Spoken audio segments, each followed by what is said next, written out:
Momen Wadison Pasaribu tertunduk lemah saat proses pemakaman Petri Sihombing, 35, diduga akting sedih jadi sorotan.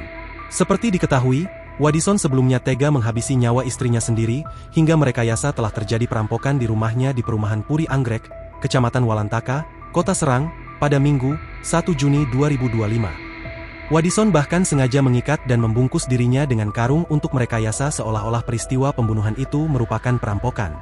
Kini, beredar raut wajah sedih Wadison yang dinilai hanya akting belaka demi menutupi kasus pembunuhan istrinya.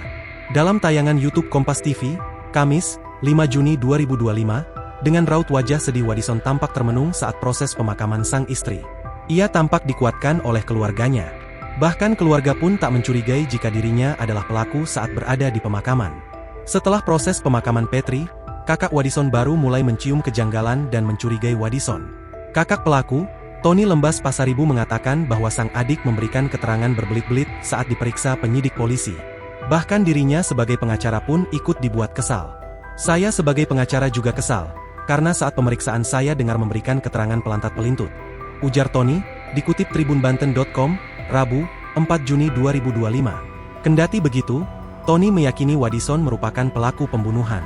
Selain itu, sebelum diserahkan ke polisi pada Selasa, 3 Juni 2025, malam, Wadison sempat meminta untuk bertemu kedua anaknya dan tidur bersamanya. Ternyata ketika saya antar pulang, langsung memeluk kedua anaknya, terus tidur sama mereka. Pokoknya kecurigaan saya semakin memuncak, kata Tony. Kecurigaan terbukti setelah Wadison mengakui segala perbuatannya kepada keluarga setelah disidang.